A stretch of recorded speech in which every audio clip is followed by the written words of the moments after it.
Hi, dear learners. So we are back with new words. Let's learn about these new words, their meanings and their pronunciation, also their context. देखिए, जब हम शब्दों की बात करते हैं तो हमें उसका सीधा सीधा मीनिंग जानना तो जरूरी है ही कि उसका स्ट्रेट फॉरवर्ड मीनिंग क्या है भाषा में, लिटरल मीनिंग। लेकिन उसके साथ साथ हमें उसके कॉन्टेक्स्ट जानना बहुत जरूरी है कि वो कहाँ कहाँ कैसे कैसे यूज होता है, क्योंकि कई बार हम आउट ऑफ कॉन्टेक्स्ट वर्ड्स नहीं लगा सकते। हमें एक रेलेवेंट वर्ड ढूंढना होता है, एक जो एक ज्यादा संबंधित शब्द होता है उस स्थिति से, उस सिचुएशन से, वो ढूंढना होता है। तो इसलिए हम वेग वर्ड्स नहीं ढूंढ सकते, मतलब कि ऐसे ही कहीं से कहीं फिट नहीं कर सकते। हमें कई बार कॉन्टेक्स्ट देखना होता है वर्ड का। तो चलिए, आज के वर्ड से आपको समझ आ जाएगा कि मैं क्या समझाने की कोशिश कर रही हूँ आपको। ये आज का वर्ड आपको दिख रहा है स्क्रीन पे, semblance, राइट? semblance.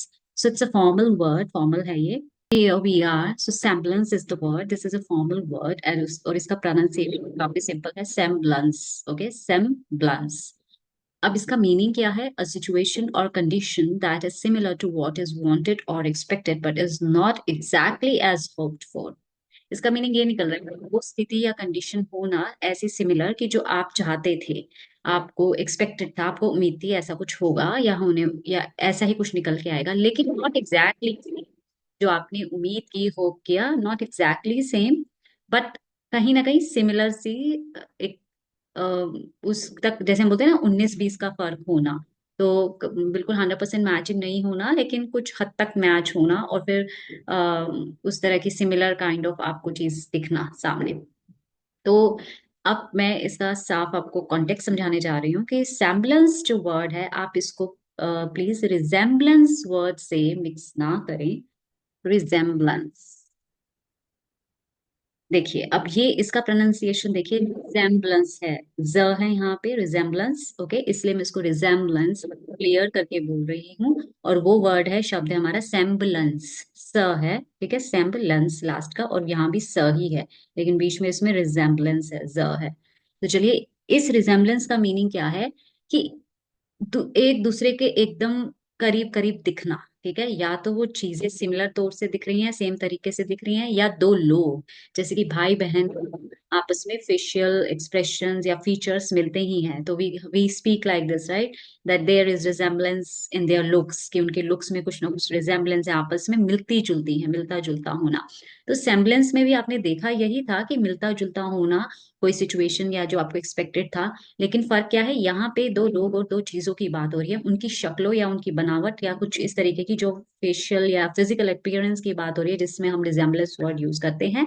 और उस शब्द में हमने देखा था कि सैम्बलेंस में कोई सिचुएशन या कंडीशन जो आपने होप की हुई होती है, उम्मीद की हुई होती है, या आपको एक्सपेक्टेड है, वांटेड है, जो आप चाहते हो, तो उसी से मिलती जुलती आपको एक रिजल्ट सा नजर आता है, या सिचुएशन सी नजर आती है, 19-20 के फर्क के साथ, नॉट एग्जैक्टली नहीं सेम होती।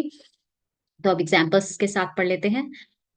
The city has now returned to some semblance of normality after last night's celebrations. Okay, यहाँ पे ऐसा कुछ लिख रखा है कि लास्ट नाइट की सेलिब्रेशन के बाद सिटी अब अपनी नॉर्मल, वही उसी स्थिति में आने लगी है, उसी सिमिलर काइंड ऑफ कंडीशन जो उसकी नॉर्मल रहती है, not in the celebratory days but in normal days and routine days, जैसे कि वो रहती है, उसी एक्सपेक्टेड वांटेड स्टेट में एक सिटी की जो कंडीशन है, सिचुएशन है, वो वहां रिटर्न हो रही है।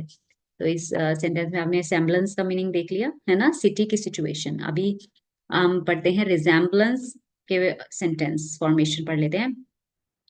There was a clear family resemblance between all the brothers, कि सब भाइयों के बीच में फैमिली रिजेम्बलेंस है, मतलब मिलता जुलता जो एक चेहरा होता है, वो पता चल जाता है कि हाँ, ये भाई हैं सारे, है ना? तो आपने भी कभी सुना ही होगा, आपको देखते हुए आप जा रहे हैं तो आपके भाई बहन से सिमिलैरिटी या रिजेम्बलेंस लोग निकाल लेते हैं कि हाँ, आप उनके जैसे मिलते जुलते हो, या आपके मम्मी पापा से आप मिलते जुलते हो। तो इस टाइप का सैम्बलेंस वर्ड एंड रिजेम्बलेंस वर्ड, तो इसके कॉन्टेक्स्ट को आप याद रखिए और यूज कीजिए इन सेंटेंसेस में, right? So keep learning. We'll back with more videos like this, and with more knowledge and information for you. Keep learning. All the best. Bye. Take care.